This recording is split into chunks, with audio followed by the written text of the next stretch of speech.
작년 초에 영국의 유명한 시사 주간지인 이코노미스트에서 되게 재미난 주제로 특집 기사를 낸 적이 있었습니다. 그게 뭐냐면은 한국의 점술 열풍을 주제로 기사를 다룬 적이 있었어요. 제목이 이랬습니다. 37억 달러에 달하는 한국의 점술 시장이 그 제목이었어요. 그러니까 37억 달러면은 우리 돈으로 환산하면 4조가 넘는 어마어마한 금액입니다. 근데 이제 한국의 전체 영화 시장 규모가 한 2조 3천억을 좀 넘는 규모라고 해요. 그러니까 한국의 영화 시장도 뭐 올해는 조금 더 늘어났을까요? 올해는 1,000만 넘은 그 관객이 넘은 영화들이 꽤나 많았었는데 어쨌든 그 한국의 영화 시장이 2조 3천억을 좀 넘는 그런 규모인데 이 점술 시장의 규모가 4조 원에 육박한다고 하니까 사실은 영화 산업보다 훨씬 큰 거대 산업이 점술 시장 산업이라고 봐도 좋을 것 같아요. 근데 이 점술에 이런 관심을 갖는 세대가 이 노년층이나 중장년층만이 아니라는데 또 좀 주목이 됩니다.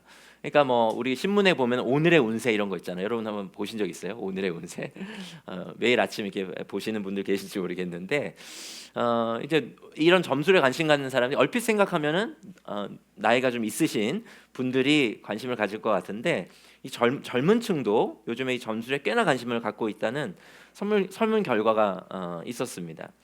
최근에 이 알바 천국이 10대에서 30대 이 회원 1,608명에게 설문을 했는데요. 그 가운데 응답자의 89.2%가 나는 운세를 본 경험이 있다 이렇게 응답을 했었다고 합니다. 그리고 한 달에 한 두세 번 정도 운세를 보는 청년이 12%가 됐고요. 그리고 매주 한 번 정도는 운세를 본다라고 하는 청년도 13.3% 정도가 됐다고 합니다. 청년들도 꽤나 많죠. 운세를 보는 사람들이. 뿐만 아니라 요즘에는 이제 휴대폰 앱으로 이 운세를 볼 수 있다고 해요. 그래서 목사가 지금 무슨 얘기를 지금 하고 있나 여러분 그런 생각하실지 모르겠지만은 그 한 운세 앱은 2014년에 서비스를 시작했는데 지금 누적 다운로드가 1,000만을 기록했다고 합니다. 1,000만 누적 다운로드를 기록했다고 해요. 그러니까 과거에는 이제 점을 보려면은 점집에 가야 되잖아요. 그게 좀 쑥스러웠는데 요즘에는 그냥 앱 하나 다운 받아서 자기 기본적인 정보를 입력하면은 그걸 통해서 이제 운세를 쉽게 확인할 수가 있다는 거죠. 또 최근에는 AI가 이 손금과 관상을 봐주는 앱도 등장을 했다고 해요. 그러니까 기술이 발전되면서 많은 사람들이 이 점을 더 쉽게 용이하게 보게 될 수 있다라고 하는 것이죠. 왜 많은 사람들이 이렇게 점을 보고 운세를 볼까? 사실 우리 인간은 우리 앞날을 내다보고 싶어 합니다. 단순한 뭐 호기심일 수도 있겠지만은 사실 이 불안한 미래를 통제하고 싶은 욕구가 참 인간에게는 큰 것 같아요.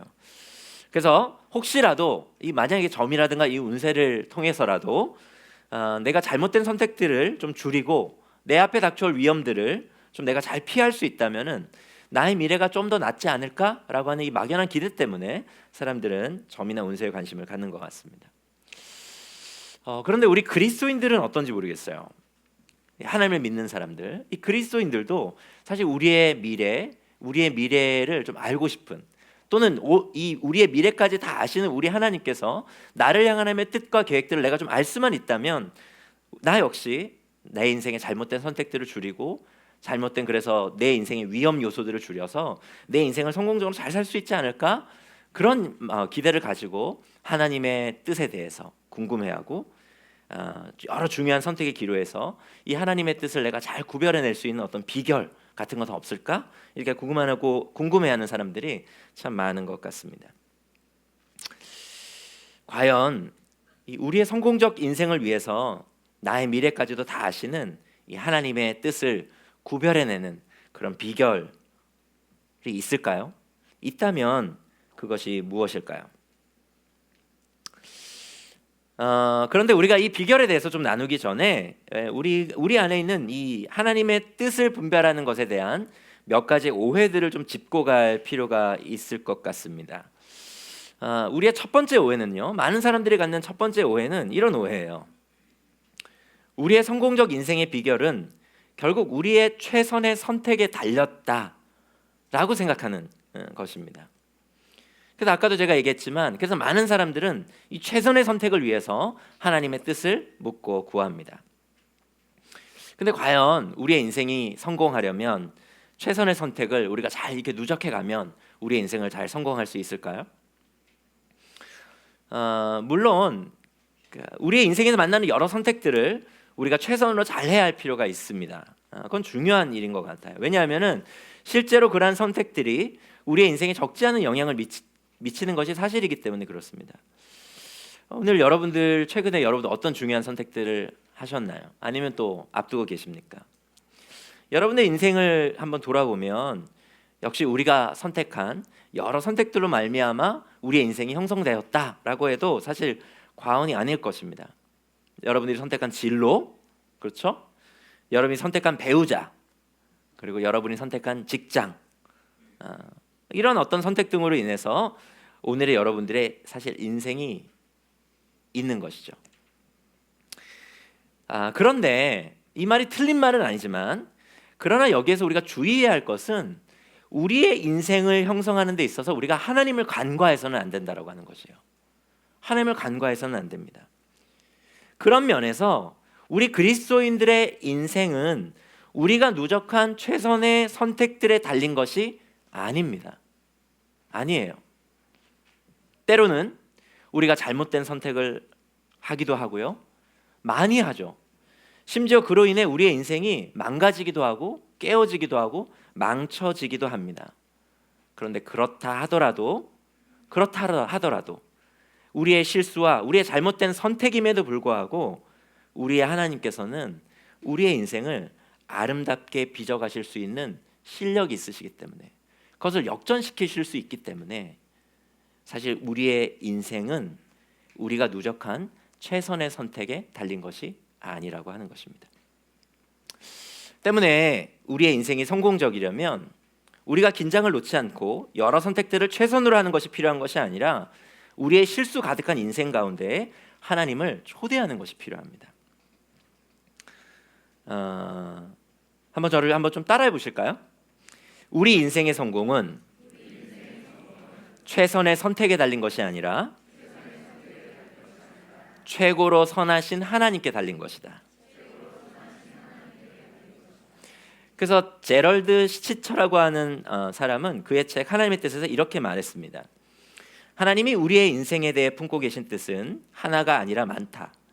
예컨대 그분은 당신이 결혼할 사람을 정해두지 않았다. 당신은 정해진 그 사람을 찾아내야 하는 것이 아니다. 그러나 우리는 그 어떤 것도 하나님보다 우위에 놓을 자유는 없다. 하나님은 우리의 삶에서 반드시 첫째가 되어야 한다. 하나님 나라와 의를 먼저 구하며 삶 전체를 그분께 내어드리기만 하면 갑자기 세상은 온통 가능성의 천지로 변한다. 우리의 두 번째 오해는 하나님의 뜻을 구해도 하나님은 내게 알려주시지 않아. 그래서 하나님의 어떤 음성도 들을 수가 없어. 그것은 그럼 내게 문제가 있기 때문일 거야 라고 하는 생각입니다. 많은 사람들이 하나님의 뜻을 구해요. 그럼 하나님께 질문을 던집니다. 하나님, 제가 이러한 선택을 하는 게 좋을까요? 이러한 선택을 하는 게 좋을까요? 나를 향한 하나님의 뜻은 뭔가요? 이런 질문들을 던집니다. 근데 여러분, 하나님으로부터 이메일이 옵니까? 오지 않죠. 카톡이나 문자 오지 않습니다. 그렇다고 뭐 성경 가운데 기록되어 있는 많은 사람들이 경험했던 기도 가운데 무슨 환상을 보여주시는 것도 아니에요. 그래서 이토록 철저하게 자신을 향해서 침묵하시는 그 하나님으로 인해서 많은 사람들은 실망하기도 하고 원망하기도 하고 더 이상 하나님의 뜻을 구하지 않기도 합니다. 그런 와중에 어떤 사람들이 간증 가운데 하나님께서 제게 이러한 것들을 깨닫게 해주셨어요. 하나님이 나에게 당신의 계획을 이렇게 알려주셨어요 라고 하는 간증하는 사람들을 만나면 더더욱 하나님은 나에게 왜 이렇게 철저하게 그런데 나에게는 이토록 침묵하실까, 이렇게 실망하면서 그것이 곧 내 안에 있는 어떤 문제 때문에 그런 게 아닐까, 이렇게 사람들은 생각합니다. 근데 그렇지 않습니다. 여기서 또 저의 명언 하나가 생각이 나네요. 네. 한번 따라해 보실까요? 저의 명언입니다. 하나님께서는 때때로 결말을 감추심으로 목적을 이루신다. 명언입니다. 그죠? 하나님께서는 때때로 결말을 감추심으로 목적을 이루십니다. 여러분, 침묵은요, 하나님의 음성의 또 다른 얼굴입니다. 다시 한번 말씀드릴게요. 하나님의 침묵은 하나님의 음성의 또 다른 얼굴이에요. 하나님의 침묵과 감추심 또한 그분의 응답임을 우리는 잊지 말아야 합니다. 여러분이 경험하고 있는 그 하나님의 침묵을 너무나 쉽게 자신의 문제로 그렇게 연결짓는 습관을 버리셔야 합니다. 이것이 우리 두 번째 오해예요. 하나님의 뜻을 알려주지 않는 것은 나에게 문제가 있다는 뜻이야. 이것이 두 번째 오해입니다. 그리고 마지막 세 번째 오해는요, 하나님의 뜻을 알아채는 일은 매우 신비한 경험이고 때문에 그것은 몇몇 특별한 사람들에게나 가능하다는 생각입니다. 이건 역시 그렇지 않아요. 우리 그리스도인들이 믿는 하나님은요, 우리와 같은 인격적인 존재이십니다. 우리가 풍성한 삶으로의 초대 때 배우잖아요. 그래서 우리의 하나님은 우리와 소통하기를 원하세요. 이것은 다른 종교에서 볼 때는 다른 종교와는 굉장히 뚜렷하게 구별되는 우리 기독교만의 특별한 신관이고 신론입니다. 때문에 제가 많이 말씀드리지만 기독교의 본질은 어떤 진리체계, 종교적인 교리체계를 지적으로 알고 동의하는 것을 뜻하는 것이 아니라 기독교의 본질은 이 인격적인 존재이신 하나님과 관계를 회복하고 그분과 관계를 맺는 것을 뜻해요. 여러분, 결혼의 본질은 무엇입니까? 결혼의 본질이 어떤 사람의 단순한 그런 지적 이해가 아닌 것처럼 그 사람과 나와는 너무나 다른 이 존재와 한 몸을 이루며 사랑하는 것이 이 결혼의 본질인 것처럼 우리가 기독교인이 된다고 하는 것은 하나님과 관계를 맺는 것을 뜻하고 나아가서 그분을 사랑하는 것, 그리고 그 사랑하는 그 하나님과 소통하는 것을 의미한다라고 하는 것이죠. 때문에 성경은 하나님과 관계 맺는 모든 이들이 하나님의 음성을 들을 수 있다고 주장하고 또 들어야 한다고까지 주장합니다. 그래서 예수님께서도 이렇게 말씀하셨어요. 요한복음 10장 27절에 이렇게 말씀하셨습니다. 내 양은 내 음성을 들으며 나는 그들을 알며 그들은 나를 따르느니라. 하나님은 특별한 영적 지도자들에게만이 아니라 바로 저와 여러분 자신과 대화하기를 원하세요. 왜냐하면 저와 여러분들을 사랑하시기 때문에 그렇습니다. 그러니까 하나님의 뜻을 분별하는 일은 신비한 경험 맞습니다. 그렇지만 그것은 모든 그리스도인들이 경험해야 할 일상적 경험이기도 하다라고 하는 것이에요. 때문에 하나님의 뜻을 분별하는 일은 몇몇 특별하고 영험한 사람들에게만 가능한 일이 아니라 우리 모든 그리스도인들에게 가능한 일입니다. 여러분, 이거는 굉장히 오늘 설교의 아주 중요한 전제이기도 해요. 하나님의 뜻을 분별하는 일은 모든 그리스도인의 일상적 경험, 우리 모두에게 가능한 일이라고 하는 것이죠. 그런데 왜 우리는 하나님의 뜻을 이렇게 분별하는 것을 이렇게 어려워하는 것일까요? 이런 오해들이 생길 만큼 왜 우리는 하나님의 뜻을 분별하기가 참 이렇게 우리에게는 어려운 일일까요? 여러 가지 이유가 있겠지만 그 중에 가장 핵심적인 원인은 하나님의 뜻을 분별하지 못하게 만드는 우리 안팎의 장애물들이 있기 때문에 그렇습니다. 우리는 이런 장애물들로 인해서 하나님의 음성을 잘 듣지 못하고 나아가서 하나님의 뜻을 분별하기도 참 어려워하는 것이에요. 그렇다면 그 장애물들이 무엇일까요? 우리 앞에 놓인 첫 번째 장애물은 바로 세상의 소리입니다. 세상의 소리가 바로 우리 앞에 놓인 첫 번째 장애물이에요. 즉 세상의 여러 거짓된 메시지들과 가치관, 그리고 우리가 지난 주일에 나눈 말씀처럼 많은 사람들이 믿고 따르는 세상의 여러 신화들, 우리 역시 은연중에 받아들인 그런 메시지들과 소리에 사실 우리가 영향을 받기 때문에 그렇습니다. 사실 이 부분은 제가 6월에 그 디모데전서 강의할 때도 거짓에 저항하라라고 하는 주제로 말씀을 나눈 일도 있고, 또 지난 주일에 베드사다 이야기를 하면서 나누었기 때문에 오늘은 이 부분을 길게 나누지는 않겠습니다. 오늘 우리 나들보 도행교회 처음 오셔서 내가 근데 그 부분도 좀 배우고 싶다, 알고 싶다라고 하시는 분들은, 설교를 듣지 못하시는 분들은 62명의 구독자를 자랑하는 나들목 동행교회 유튜브에서 여러분들 찾아서 검색하셔서 한번 들어보시면 좋을 것 같습니다. 네. 자꾸 애드립을 하고 싶지만 절제하도록 하겠습니다. 어쨌든 하나님의 뜻을 우리가 잘 분별하지 못하는 첫 번째 이유가 뭐라고요? 이 세상의 소리라고 하는 것입니다. 그리고 또 하나의 장애물은 바로 우리 안에서, 내 안에서 나는 소리입니다. 하나님께서는 하나님 당신의 뜻을 우리에게 여러 방법으로 알려주시지만 우리 안에서 일어나는 여러 소리들이 이 하나님의 음성을 상쇄시켜 버립니다. 예를 들면 바깥에서 어떤 소리가 들릴 때 여기에서 만약에 뭔가 시끄럽게 우리가 뭔가 이렇게 막 떠들고 뭐 노래하고 막 이렇다면 바깥에서 나는 소리가 들리지 않는 것처럼 하나님께서 우리에게 무언가를 들려주고자 하시고 하나님 우리 가운데 뜻을 알려주고자 하시지만 우리 안에 일어나고 있는 여러 가지 소리들 때문에 그 하나님의 음성이 들리지 않고 하나님의 뜻을 우리가 그 때문에 분별하기 어렵다라고 하는 것이죠. 지희라, 믿음으로 용기를 내서 이번에 그 일에 한번 도전해 보렴 라고 하는 하나님의 음성에 제 안에서는 이런 음성이 들립니다. 나는 실패할 거야. 지금까지가 늘 그랬는걸. 때문에 그 일에 도전하는 것은 너무 위험하고 무모해. 그냥 이전에 멈춰 있는 것이 하나님의 뜻이지 않을까? 라고 하는 내 안의 소리가 그 하나님의 음성을 상쇄시켜 버린다고 하는 것이죠. 지희라, 나는 너를 이 순간에도 변함없이 사랑한다 라고 하는 하나님의 음성에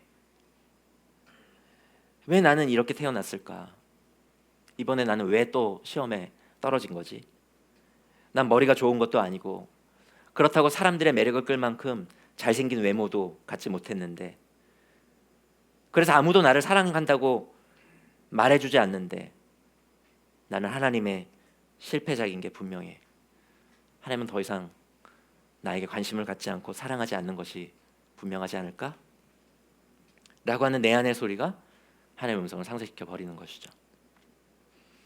우리 안에 이러한 왜곡된 자아상 또는 낮은 자존감으로 인해 생겨나는 우리 안에 있는 여러 소리들, 그 우리 안에 크게 울려 퍼지는 그런 외침들은 실제로 하나님의 음성을 듣지 못하게 하고 그로 인해서 하나님의 뜻을 분별할 수 없게 만든다라고 하는 것입니다.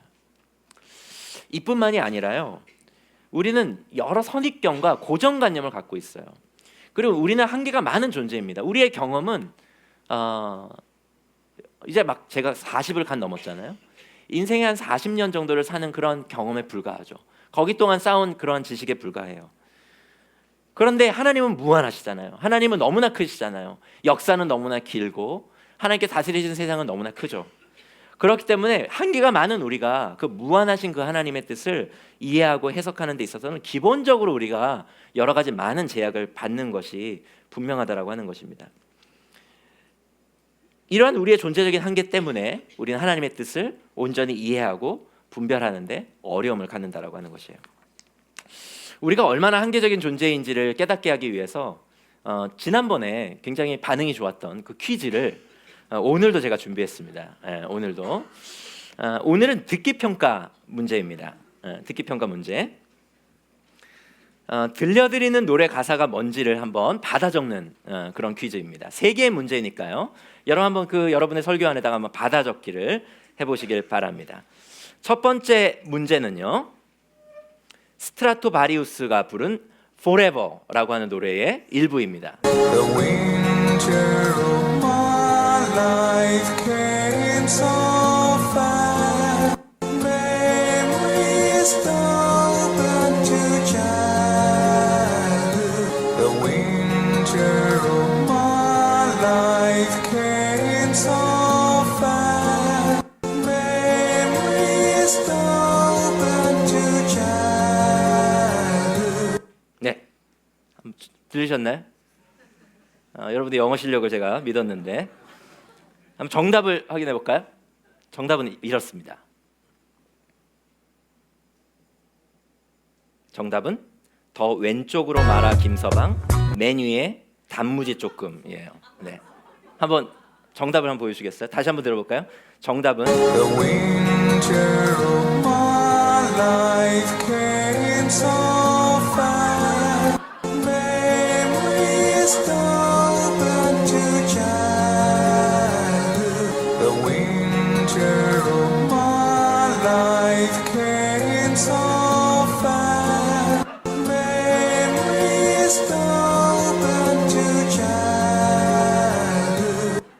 그렇습니다. 맞힌 분이 별로 없는 것 같은데, 자, 두 번째 문제는 이글스의 호텔 캘리포니아입니다. 한번 여러분 역시 잘 듣고 받아쓰기 해보시기 바랍니다. On a dark desert highway. On a dark desert highway. 네, 정답은 아시는 분 계시네요. 정답은 어느덧 대전 하이웨이입니다. 한번 On 볼까요? a dark desert highway. On a dark desert highway. 네, 조금씩 감이 살아나신 것 같은데 마지막 세 번째 문제입니다. 유명한 가수죠. 브리트니 스피어스의 럭키라고 하는 노래인데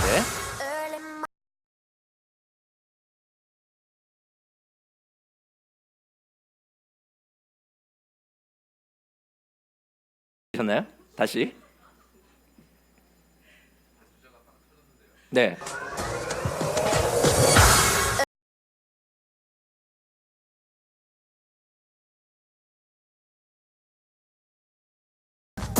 네, 정답은 오랜만에 집에서 바나나 먹었다. 한번 확인해 보시죠. 네.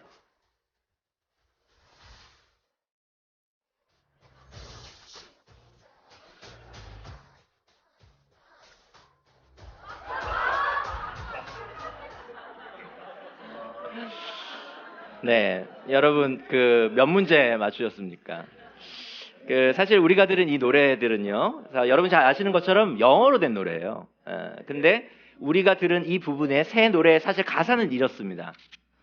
네, 새 노래 가사는 원래는 이래요. 근데 신기하게도 이 영어로 된 노래가 사실 우리말 노래처럼 들렸던 것이죠.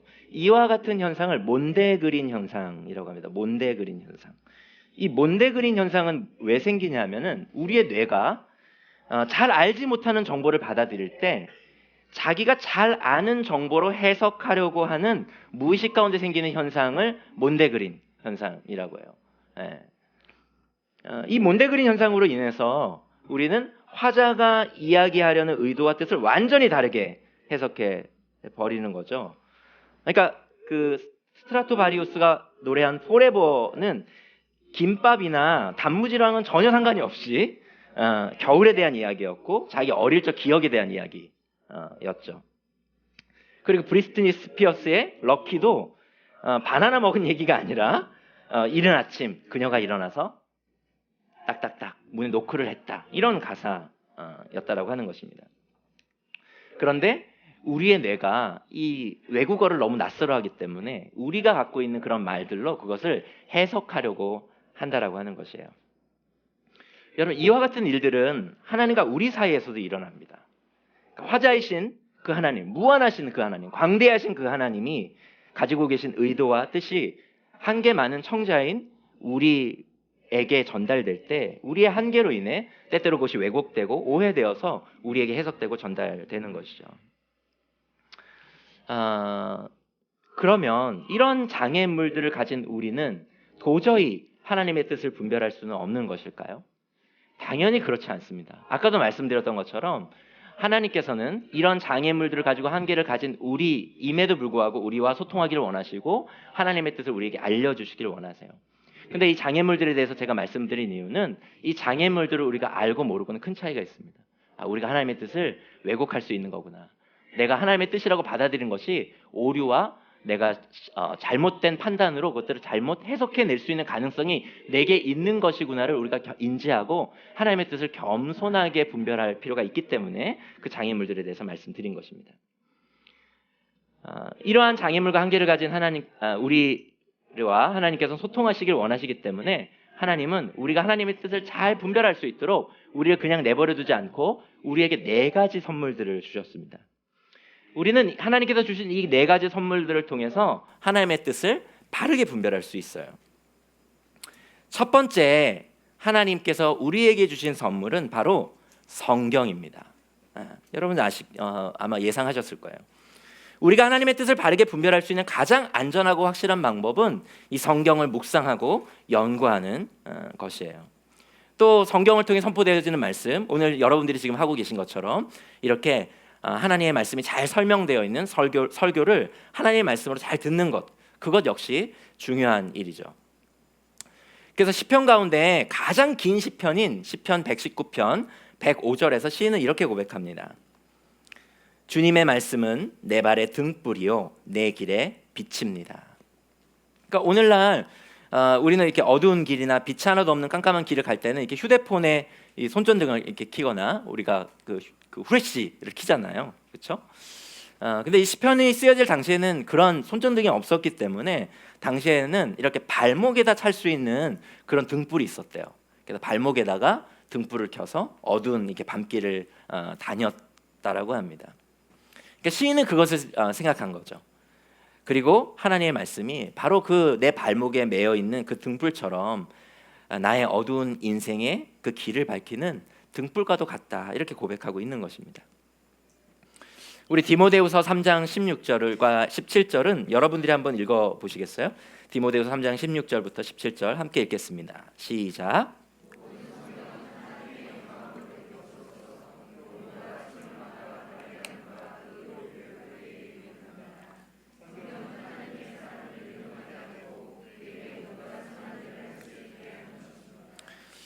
사실 우리가 하나님에 관해 알 수 있는 유일한 자료는 오직 성경뿐입니다. 사실 제가 이 매주일 하나님의 뜻이 담긴 이 설교를 할 수 있는 근거와 건의 역시 어디 생기는 거예요? 성경에 생기는 것이죠. 때문에 우리가 매일 성경을 읽고 묵상하는 것은 너무나 중요합니다.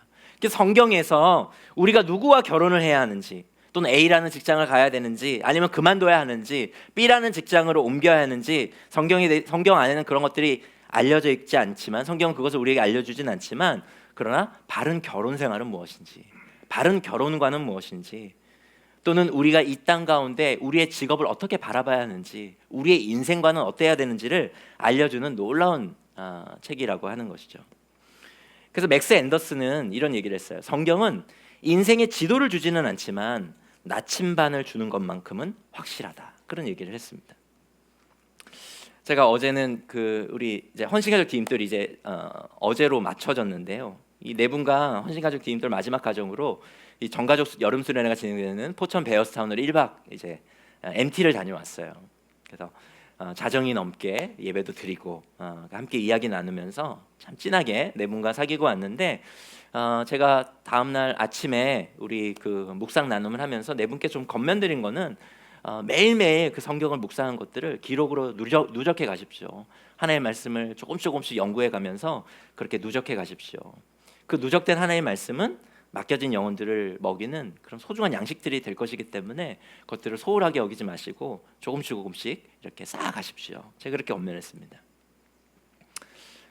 하나님은 자유롭고 무한한 분이시지만 하나님은 친히 우리에게 주신 그 성경에 매이셔서 우리를 성경을 통해 가르치시고 인도하신다라고 하시는 것이에요. 그러니까 첫 번째 하나님의 뜻을 우리가 분별하기 위해서 하나님께서 우리에게 주신 이 선물, 이 성경을 여러분 소중하게 여기시고 늘 가까이 하시기를 바랍니다. 두 번째 우리에게 주신 선물은 이성입니다. 사실 많은 사람들이 이 하나님의 뜻을 분별하는 것을 어떤 신비적 경험이나 계시, 그리고 어떤 영적 영역이라고 생각하지만 열의 9은 우리의 이성의 영역으로 우리가 하나님의 뜻을 분별해야 합니다. 제가 방금 열의 9이라고 했습니다. 열의 9. 이건 성경 안에서도 마찬가지예요. 우리 성경을 통해 그것을 좀 알아봤으면 좋겠는데, 여러분 설교 안에 로마서 11장 33절에서 12장 2절의 말씀이 있습니다. 우리 그것을 한번 읽어볼 텐데요. 제가 한 절, 여러분이 한 절, 번갈아 하면서 한번 읽어보도록 하겠습니다. 제가 먼저 읽겠습니다. 하나님의 부유하심은 어찌 그리 크십니까? 하나님의 지혜와 지식은 어찌 그리 깊고 기쁘십니까? 그 어느 누가 하나님의 판단을 헤아려 알 수 있으며 그 어느 누가 하나님의 길을 더듬어 찾아낼 수 있겠습니까?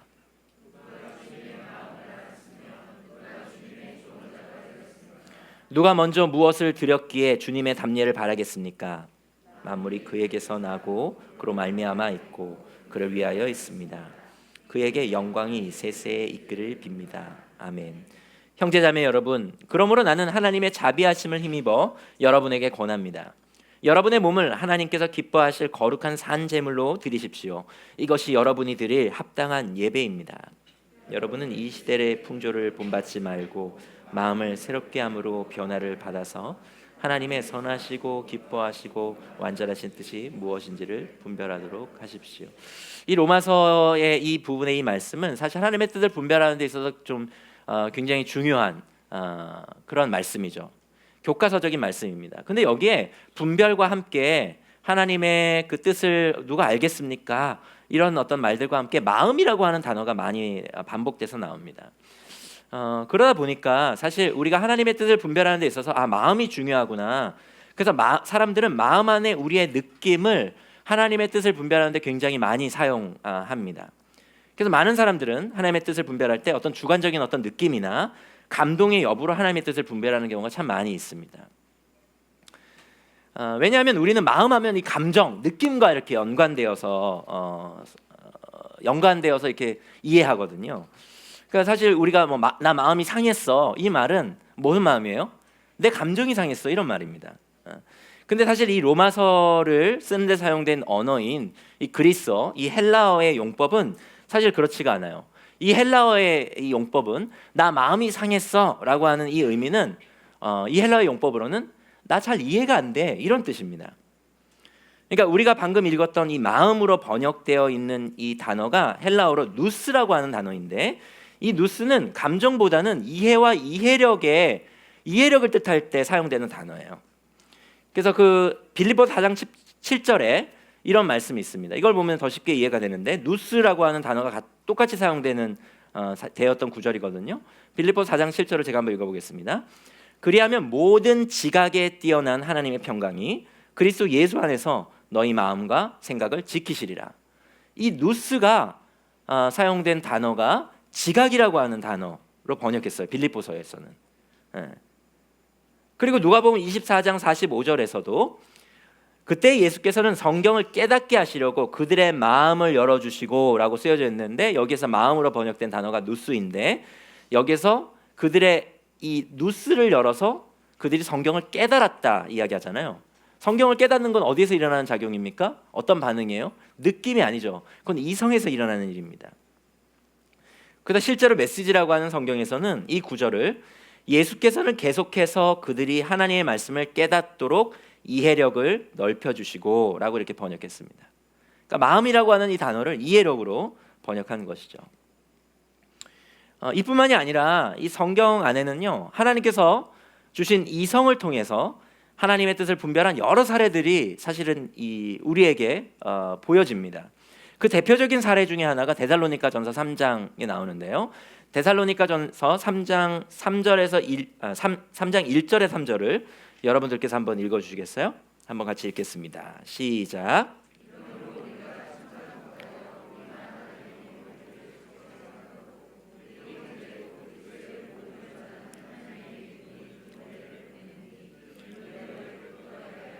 너희 믿음에 대하여 위로함으로 아무도 이 여러 환난 중에 흔들리지 않게 하려 함이라.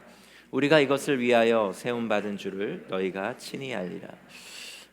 지난 매일매일 이렇게 쭉 저희 도시락으로 묵상을 해오신 분들은 아시겠지만, 우리가 데살로니가 전후서를 묵상했었잖아요. 그런 분들은 아시겠지만 바울이 가장 짧게 목회했던 교회 중에 하나가 이 데살로니가 교회였어요. 데살로니가의 교회를 세웠는데 오랫동안 목회를 할 수 없었어요. 핍박도 많았고 여러 가지 상황상 그곳을 떠나올 수밖에 없었습니다. 근데 교회를 세운 갓 태어난 교회를 두고 떠난 거죠. 이거 얼마나 바울이 걱정이 됐겠어요. 근데 그 안에 좀 성숙되고 믿을 만한 지도자가 있다라면 그나마 안심이 될 텐데, 데살로니가 교회가 세워진 지는 너무나 짧은 시간이었기 때문에 거기에 성숙된 리더도 제대로 준비가 안 됐던 것 같습니다. 그래서 바울이 그것을 굉장히 고심을 많이 해요. 이 데살로니가 교회를 그럼 어떻게 하면 좋을까? 그래서 바울은 오늘 우리가 읽었던 것처럼 디모데를 이 데살로니가 교회에 파송하기로 결정합니다. 굉장히 중대한 결정이었을 거예요. 바울의 선교팀에서 누군가를 보낸다라고 하는 거 굉장히 중요했는데, 디모데는 굉장히 중요한 리더였기 때문에 다시 데살로니가 교회로 디모데를 보낸다는 것은 굉장히 중대한 결정이었을 것입니다. 근데 이 중대한 결정을 바울이 내릴 때 하나님부터 무슨 특별한 계시를 받고 내리지 않아요. 3장 1절에 뭐라고 돼 있습니까? 그냥 그것을 좋게 생각했다라고 표현하고 있어요. 그러니까 단지 그가 이성을 사용해서 하나님의 뜻을 분별하고 결정한 것입니다. 성경 안에 등장하는 이 성령 충만한 이 바울, 우리의 믿음의 선배도 어떠한 환상이나 계시를 통해서 무언가 중대한 결정을 내린 것이 아니라 열의 아홉은 이와 같이 이성을 통해서, 하나님 주신 그 이성을 통해서 좋은 생각이 무엇인지를 같이 고민하고 하나님의 뜻을 분별해서 결정했다라고 하는 것이죠. 그래서 여러분이 하나님의 뜻을 잘 분별하고 싶으시다면 하나님께서 여러분에게 주신 여러분의 이성을 잘 사용하시기를 바랍니다. 근데 문제가 있죠. 그건 뭐냐면 우리 현대인들이 이 사고를 하는 것을 잘 귀찮아한다라고 하는 것입니다. 사고를 연마하지 않아요. 제가 지난번에도 말씀드려 나눴던 것처럼 우리가 이 사고는 사실은 사유하고 생각을 사실은 훈련해야 되는 거거든요. 근데 우리의 여가 시간을 많은 현대인들은 뭐 인터넷이나 또 어떤 스마트폰, SNS, 뭐 다른 어떤 즐거운 거리들로 사실 채우는 것이 우리의 사실 과거의 어떤 시대보다 현대인들이 갖고 있는 습관이라고 하는 것이죠. 고민하고 사고하고 사유하는 것을 부담스러워하거나 귀찮아합니다. 저는 특별히 우리의 청소년들과 청년들이 이런 사고의 훈련들을 정말 많이 했으면 좋겠어요. 우리 교회가 그것들을 잘 훈련시켰으면 좋겠습니다. 그런 사고와 사유의 훈련이 된 사람들이 이 나라를 이끌어가는 것이 마땅하기 때문에 그렇습니다. 어쨌든 그리스도인들도 마찬가지인데 그리스도인들도 잘 생각하지 않습니다. 근데 저는 여기 계신 우리 나들목 동행 가족들은 하나님께서 주신 그 이성을 사용해서 깊이 사고하고 사유하는 것들을 잘 훈련하고 그것을 통해서 하나님의 뜻을 바르게 분별하는 그런 연습들을 계속해 나가는 여러분이 되셨으면 좋겠어요. 어쨌든 두 번째 중요한 선물은 이성이라고 하는 것입니다. 세 번째 선물은 성령입니다. 여러분 하나님의 뜻을 분별할 때 이렇게 성경에 보면은 사람들이 종종 사용했던 그 방식 중에 하나가 뭐였냐면은 뭐 제비뽑기라든가 아니면 어떤 징표들을 통해서 하나님의 뜻을 분별하는 것을 종종 이렇게 우리가 성경 가운데서 보게 되죠. 그렇죠? 그래서 뭐 이렇게 제비뽑기하는 것도 성경에 이렇게 나옵니다. 근데 어느 시점부터는 성경 안에서 이렇게 사람들이 제비뽑기로 하나님의 뜻을 분별하는 거가 나오지 않아요. 더 이상 나오지 않아요.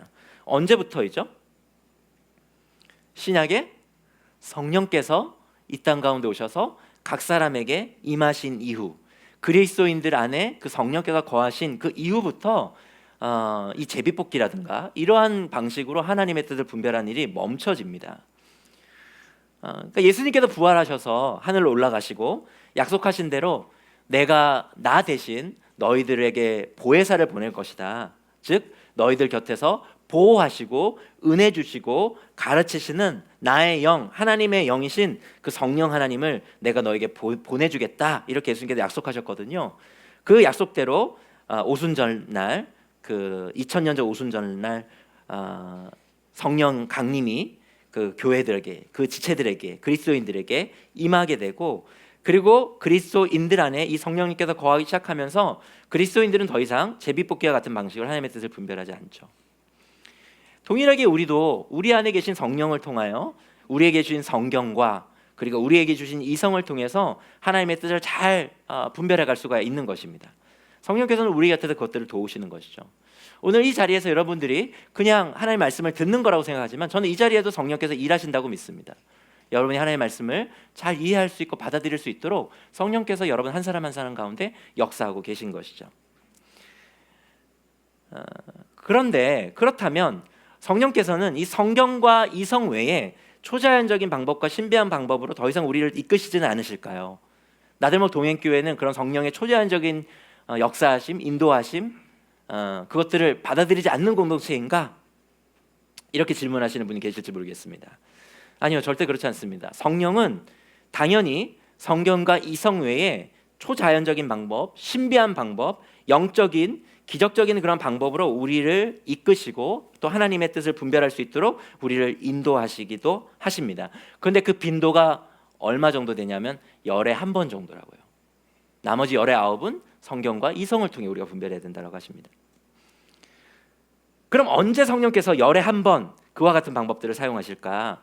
그러니까 여러분 성경을 쭉 보세요. 성경 안에서도 성령께서 초자연적으로 사람들을 이끄셨던 빈도수가 정말 열에 아홉 정도밖에 열에 한 번 정도, 굉장히 빈도수가 적습니다. 그런데 그때가 언제인지를 한번 유심히 보시면 그때는 사람들의 이 패러다임을 확 바꿔야 될 때, 그러니까 이성의 사람들이 갇히고 사람들의 문화가 갇히고 아까처럼 몬데그린 현상처럼 사람들이 갖고 있는 그런 한계가 명확해서 다음 스테이지로 하나님이 이들을 데리고 가야 되는데, 사람들이 그것이 하나님은 그렇게 역사하실 리가 없어, 하나님의 뜻은 그런 게 아니야 라고 그냥 이성에 갇혀서 하나님의 뜻을 분별하지 못하는 경우에, 그런 중요한 시점에서 하나님은 때론 초자연적으로 역사하신다는 거죠. 그 가장 대표적인 예가 사도행전 10장과 사도행전 16장에 나오는데, 사도행전 10장과 16장의 얘기를 제가 간략하게 한번 요약을 해볼게요. 성경을 찾아보면 더 좋겠지만 간략하게 요약해보면 그렇습니다. 사도행전 10장에 어떤 얘기가 나오면은 베드로가 환상을 보는 그런 내용이 나옵니다. 그러니까 베드로가 늘 기도했던 것 같아요. 그가 그날도 동일하게 지붕에 올라가서 기도합니다. 근데 기도할 때 그가 환상을 봐요. 어떤 환상을 보냐면은 보자기에 뭔가 음식들이, 먹을 것들이 이렇게 쫙 내려오는 거예요. 그런데 가만히 보니까 그 보자기에 어떤 음식들이 있냐면은 당시에 유대인들이 먹어서는 안 된, 하나님의 말씀과 율법에 의하면 먹어서는 안 되는 그러한 속한, 그러니까 그러한 깨끗지 않은 그러한 음식들이 이렇게 보여지는 거예요. 그러니까 하늘에서 음성이 들리는 거죠. 베드로야, 이것을 잡아 먹어라, 이렇게. 그러니까 베드로가 뭐라고 답하냐면, 그럴 수 없습니다. 깨끗하지 않은 그 음식들을 제가 먹지 않겠습니다, 이렇게 거부해요. 아마도 하나님께서 시험하시는 것이 아닐까, 베드로는 그렇게 생각했을지 모르겠습니다. 그게 3번이나 반복되고 3번이나 베드로가 거절합니다. 그때 하늘에서 소리가 들리는데 하나님께서 이렇게 말씀하세요. 하나님께서 깨끗하게 하신 것을 너가 속되다고 하지 말아라. 이게 무슨 환상일까? 베드로가 의아해할 때 성령께서 베드로에게 이렇게 말씀하십니다. 우리 사도행전 10장 19절에서 20절 그 성령께서 하신 말씀을 여러분들이 한번 읽어주시겠습니까? 읽겠습니다. 시작.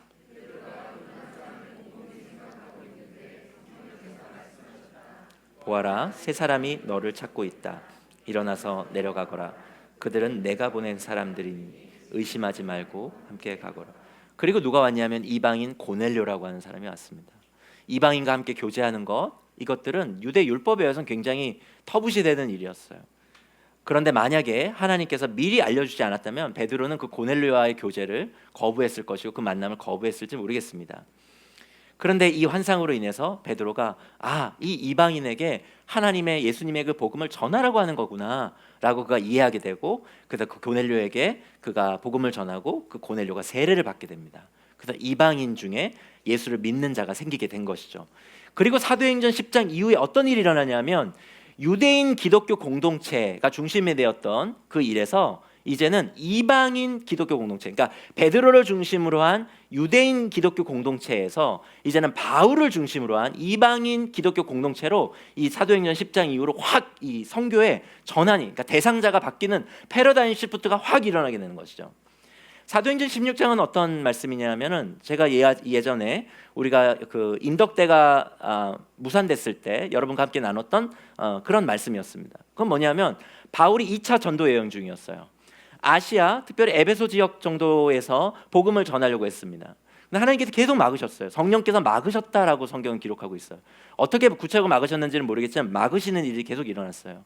그런데 그날 밤에 환상 가운데, 바울의 환상에 마게도니아 사람이 나타나서 이리로 건너와서 우리를 도우라라고 하는 환상을 바울이 보게 됩니다.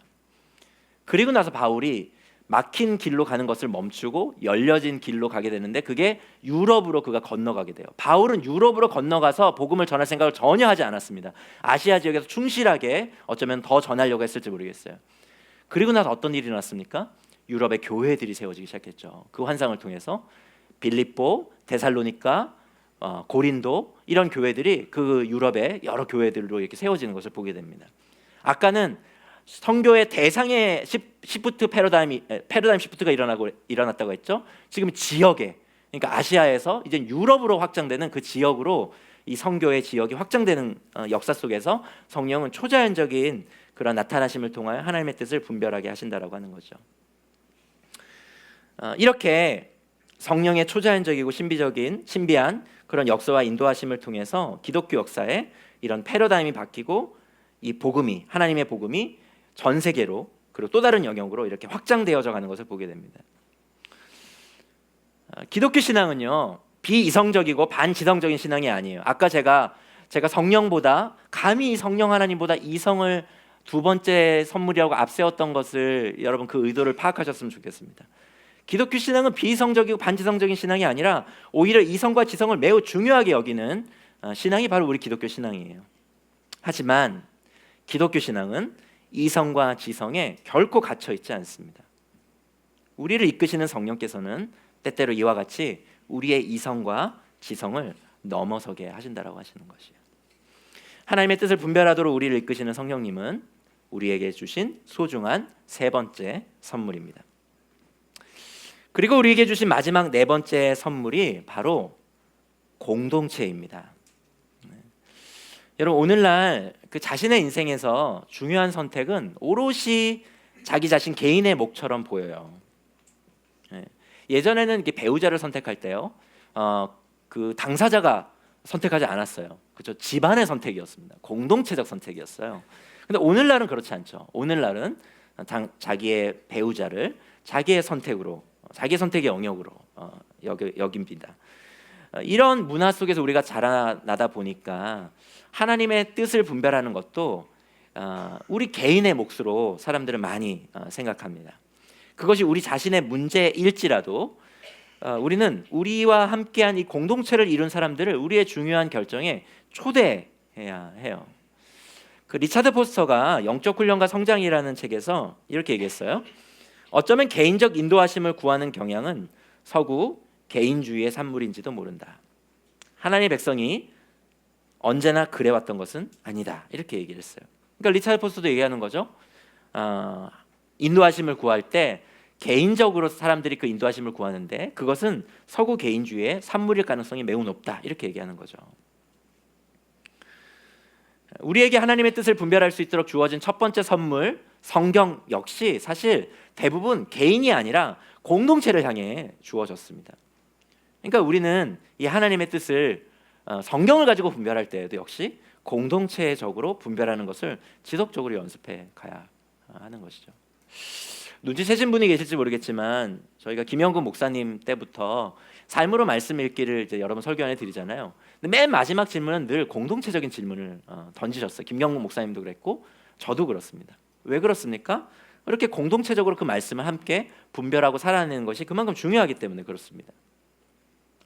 직장 이직의 문제, 또는 부부 간의 문제, 자녀 양육의 문제, 연애와 결혼의 문제, 또 심지어 우리의 내면적 고통의 문제 등등 우리의 문제들을 일상적인 삶 속에서 우리가 하나님의 뜻을 잘 분별하려면 우리와 함께 한 성령으로 인도함 받는 이 공동체된 지체들, 이 가정교회 식구들을 여러분의 삶에 이 하나님의 뜻을 분별하는 이 일에 적극적으로 초대해야 한다는 것입니다. 내가 이번에 직장 가운데 이 직장을 그만두고 이 직장으로 좀 옮기려고 합니다. 과연 그것이 맞는지 여러분 함께 기도해 주시고 분별해 주십시오. 그렇게 나누고 분별하는 것 굉장히 중요하다는 거죠. 부부 안의 문제들을 그냥 부부 안에서만 푸는 것이 아니라 그것이 때로는 수치스럽고 어렵지만 또 가정교회 지체들 전부는 아니라 할지라도 목자님들과 몇몇 신뢰하는 사람들의 것들을 오픈하고 나눠서 거기에 하나님의 뜻을 함께 분별해서 그 문제들이 해결될 수 있도록 초대하는 것, 그것은 우리가 가정교회로 모인 중요한 이유이기도 합니다. 자녀 양육도 마찬가지예요. 저는 자녀 양육에 특별히 훈육 같은 경우 참 미묘합니다. 가정교회 안에서 이렇게 아이가 막 이렇게 뭐 만약에 이렇게 난동을 피운다든지 무례하게 한다든지 할 때 그때 서로가 인상을만 찌푸려요. 그리고 그 부모가 그것에 대해서 그냥 그 훈육의 기준이 다 다르기 때문에 그 아이들을 가정교회 안에서 양육해가는 것에 있어서 서로가 부모가 아닌 다른 사람이 그 자녀의 어떤 훈육을 한다든지 그 자녀를 어떻게 이렇게 양육하는 데 개입한다든지 하면 그것을 굉장히 부모들이 불쾌하거나 마음 언짢은 경우도 있는 거 보게 됩니다. 근데 정말 저는 우리가 하나의 공동체라면 그 아이를 우리가 함께 키워가야 된다고 생각해요. 물론 거기에서 세부적인 서로의 어떤 전제점들을 함께 공유하고 어떤 룰들을 만들 필요는 있겠지만 그러나 내 자녀를 양육하는 그 이 일에 있어서 나 혼자 우리 부부만 이 일에 관여하는 것이 아니라 우리 가정교회 식구들이 우리 아이들을 함께 양육할 수 있도록 기꺼이 그들을 이들의 양육자로 초대하는 일, 그리고 때때로는 우리의 자녀 양육의 여러 가지 문제들 가운데 하나님의 뜻이 어디에 있는지를 함께 분별하는 일에 우리의 가정교회 식구들을 초대하는 일, 이건 굉장히 중요한 일이라고 하는 것이죠. 브루스 월키는 이렇게 얘기했습니다. 교회 공동체의 지혜를 무시하지 말라. 지혜로운 겉면이 필요한 사람들을 도우라는 것은 하나님의 계획이었으며 주님은 우리 인생을 빚어나가는 도구로 교회를 사용하신다. 그리고 우리에게 많은 지혜를 알려주는 잠언 역시 잠언 15장 22절에서 이렇게 이야기합니다. 의논 없이 세워진 계획은 실패하지만 조언자들이 많으면 그 계획이 이루어진다. 여러분, 하나님의 뜻을 잘 분별하기를 원하십니까? 그럼 이 네 가지 하나님께서 우리에게 주신 선물들을 소중히 여기시길 바랍니다. 성경, 이성, 성령, 공동체. 성경의 신앙 인물들에게 고뇌가 있다면 그것은 하나님의 뜻을 찾으려는 고뇌가 아니라 그 뜻대로 살려는 고뇌이다. 제럴드 시처가 한 말입니다. 너무나 옳은 말이에요. 제가 오늘 지금까지 쭉 하나님의 뜻을 분별하는 것에 대해서 말씀을 나누기는 했지만 사실 우리에게 하나님의 뜻을 찾는 것보다 어쩌면 훨씬 더 중요한 것은 우리를 통해 하나님의 뜻을 이루시고자 마시는 그 하나님 그분에 대한 전적인 신뢰와 그분을 향한 우리의 순종의 의지일 것입니다. 우리 안에 하나님의 뜻을 우리의 삶 속에서 온전히 이루고자 하는 열망이 가득하다면 때로는 우리가 그 하나님의 뜻을 순간 알아채지 못하고 분별하지 못한다 할지라도 하나님께서는 우리의 한없는 연약함과 그 한계임에도 불구하고 우리를 통해서 당신의 뜻을 이루어 가실 거라고 저는 믿어요. 예수님께서 이 땅에서 하신 마지막 기도를 여러분 기억하십니까? 아빠, 아버지께서는 모든 일을 하실 수 있으시니 내게서 이 잔을 거두어 주십시오. 그러나 내 뜻대로 하지 마시고 아버지의 뜻대로 하여 주십시오. 하나님께서 주신 이 네 가지 선물들, 성경, 이성, 성령, 이 공동체를 통해서 여러분이 하나님의 뜻을 잘 분별하는 훈련들을 평생에 걸쳐서 잘 해나가시기를 바랍니다. 그리고 이 선물들로 하나님의 뜻을 잘 분별해 가실 것이라고 저는 또 기대합니다. 그리고 여러분들이 우리 모두가 함께 더 기대하는 것은 우리를 통해 이루실 그 하나님의 선하고 그 아름다운 뜻. 때때로는 우리가 아직 미숙하고 어리기 때문에 하나님의 뜻을 분별하는 데 있어서 여러 가지 서툴기 때문에 그 순간순간 하나님의 뜻을 알아채지 못하고 지나갈 때도 있지만 그러나 그럼에도 불구하고 우리의 인생을 하나님의 뜻이 이루어지기를 원합니다라고 하는 우리 안에 있는 그 소망, 하나님을 향한 신뢰가 있다면 하나님께서 우리의 인생을 통해서 하나님의 뜻을 마침내 이루실 것이다라고 하는 그 믿음이 우리에게 누려졌으면 좋겠습니다. 함께 기도하시겠습니다.